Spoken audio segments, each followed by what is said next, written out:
بسم اللہ الرحمن الرحیم۔ محترم ناظرین، السلام علیکم ورحمۃ اللہ وبرکاتہ۔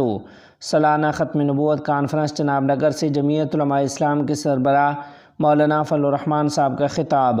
تفصیلات کے مطابق جمعیت علماء اسلام کے سربراہ مولانا فضل الرحمان صاحب نے سالانہ ختم نبوت کانفرنس مسلم کالونی جناب نگر سے خطاب کرتے ہوئے کہا ہے کہ ہم جہاں تک پہنچ چکے ہیں اور اب انشاءاللہ اس سے بھی آگے جائیں گے۔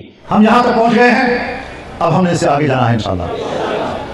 کچھ دنوں سے افواہوں کے ذریعے چوں چوں سننے میں آ رہی ہے کہ 27ویں ترمیم کے ذریعے دوبارہ انہی چیزوں کو اسمبلی میں لانے کی کوشش کی جا رہی ہے جنہیں ہم نے پہلے مسترد کیا تھا۔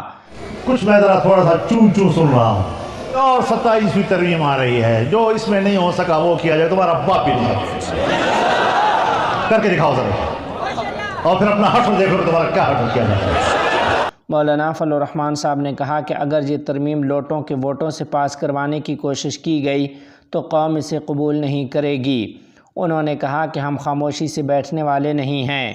مولانا فضل الرحمان صاحب دامت برکاتہم العالیہ نے خطاب کرتے ہوئے کہا کہ یہ آسان نہیں ہے کہ آپ خاموشی سے کوئی آئینی ترمیم لائیں اور ہم چوڑیاں پہن کر گھر میں بیٹھے رہیں گے۔ اس طرح بھی آسان نہیں ہے کہ آپ آرام سے کوئی ترمیم لائیں گے اور ہم چوڑیاں پہن کر گھروں میں عورتوں کی طرح بیٹھے رہیں گے، یہ بھی نہیں ہوگا انشاءاللہ۔ کوئی یہ نہ سمجھے کہ جن چیزوں کو ہم نے 26ویں آئینی ترمیم سے نکلوایا اسے آپ دوبارہ اسمبلی میں لائیں گے اور لوٹوں کے ووٹوں سے ترمیم کروانے کی کوشش کریں گے۔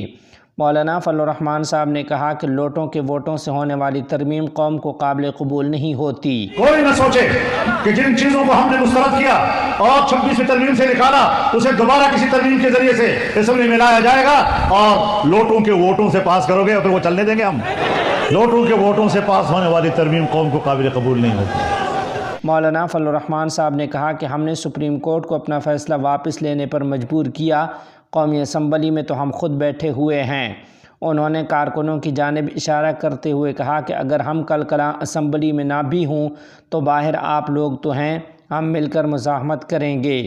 ہم نے سپریم کورٹ سے اپنا فیصلہ واپس لینے پر ان کو مجبور کیا، قومی اسمبلی میں تو ہم خود بیٹھے ہوئے ہیں، اور اگر کل کلاں ہم اسمبلی میں نہ بھی ہوں تب بھی الحمدللہ باہر آپ لوگ تو ہیں نا، اگر مل کر نکلیں گے نا انشاءاللہ، تو بے فکر رہیں۔ مولانا فضل الرحمان صاحب کا اپنے بیان میں کہنا تھا کہ سود کے خاتمے کا فیصلہ عدالتی معاملہ ہے۔ شریعت کورٹ نے سود کے خاتمے کے لیے 31 دسمبر 2027 تک کا وقت دیا تھا۔